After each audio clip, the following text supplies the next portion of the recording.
And welcome in our next guest, Gareth Soloway, who's the Chief Market Strategist at Verified Investing. Thanks so much for your time, Gareth. So you say the government reopening is a bull trap. Talk us through that.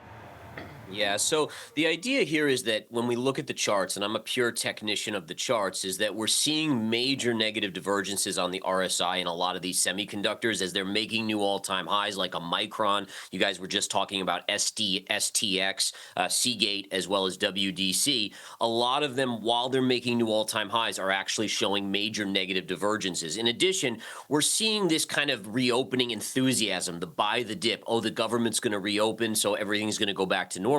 When in essence, what we're seeing is an economy that is driven 90% of GDP by the AI CapEx. And so again, it's a economy that is running on zero if you take out the AI trade and the CapEx there. And that concerns me greatly. In addition, one thing about the semiconductors that I discovered is if you look at the weekly SMH chart, the semiconductor, the Van Eck Semiconductor Index, what we're seeing is that we're 102% above the 200 weekly moving average. The last time we saw that was exactly 102% above in 2024. The SMH corrected 40%. And then in 2021, we were exactly 102% above the 200 weekly moving average as well, and we corrected 45%. And so I'm a little skeptical here. I don't think the government reopening is changing the trajectory of the underlying economy, the inflation impact, and also the insecurity that people are feeling about the underlying economy.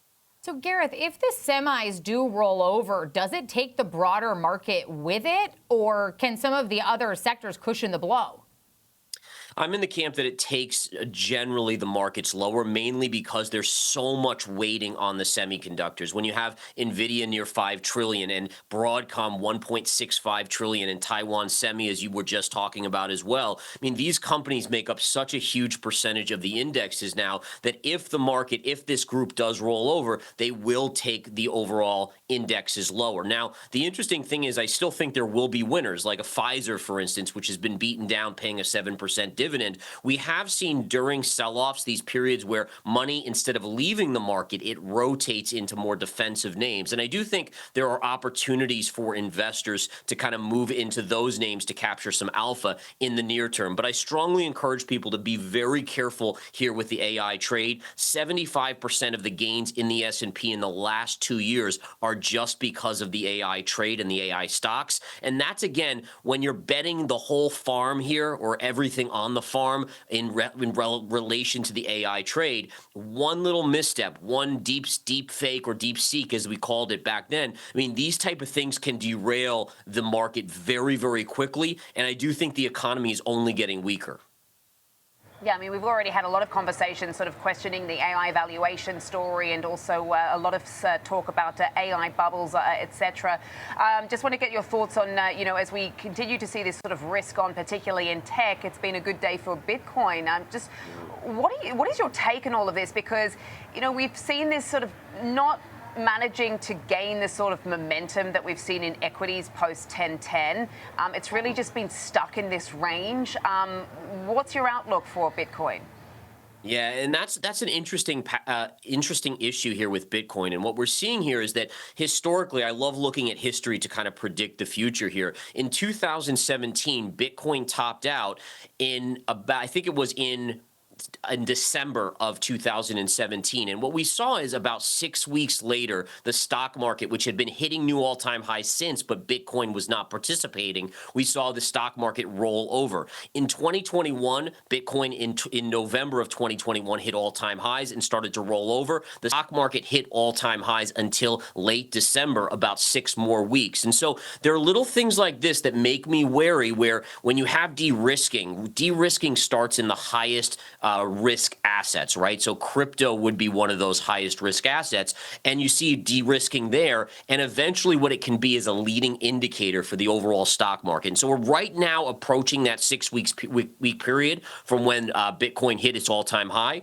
And again, I'm looking at the stock market with these other underlying factors that also are making me very aware we could be looking at a near-term top in the S&P and the AI stocks. So if we're nearing that 6-week Bitcoin peak and we're sort of approaching this technical danger zone that you're highlighting, if that pattern holds, how severe of a correction are you expecting for equities? Is it more of a pullback, or are we entering a full-blown bear phase?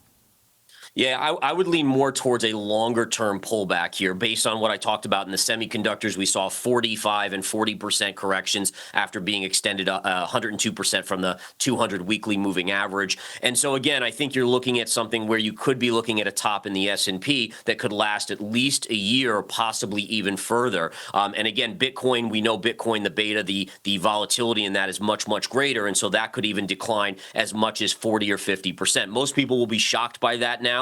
We think that the markets can never go down. Retail investors have been programmed since 2020 to buy the dip because it's going to be a V-shaped recovery. But I'm not buying that here. I think, again, things have gotten way far ahead, and we're looking at a steeper correction than most people think, something that could last a lot longer. Having said that, real quick, I'll just mention, because we've been programmed as retail investors to buy the dip, you will see a lot of bounces along the way as the narrative kind of flip-flops back and forth from overvaluation and recession back to growth and solid economy. So I don't want people to think it's going to be a crash, but I do think it's a choppy sideways to lower move that could last 6 to 12 months in the market.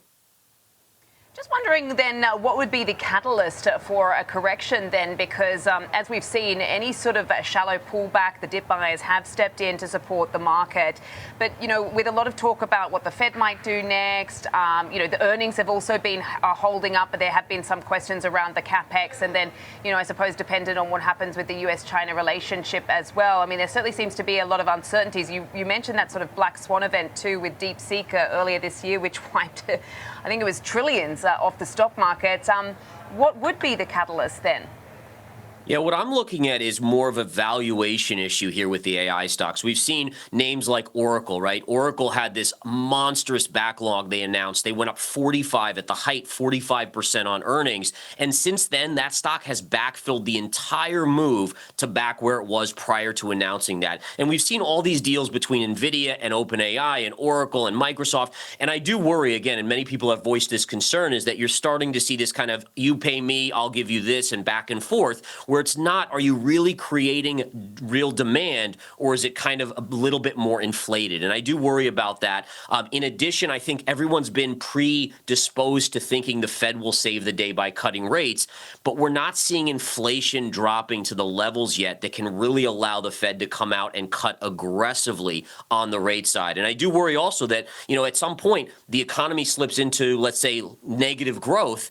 Can the Fed cut rates aggressively enough to combat that with inflation where it is? So this combination can change the investor psychology very, very quickly. And before you know it, I mean, just look at the last couple of weeks, how quickly the markets could decline. And now we're back up because we got one piece of good news about the government reopening, but it can flip-flop back and forth very, very quickly and turn negative again.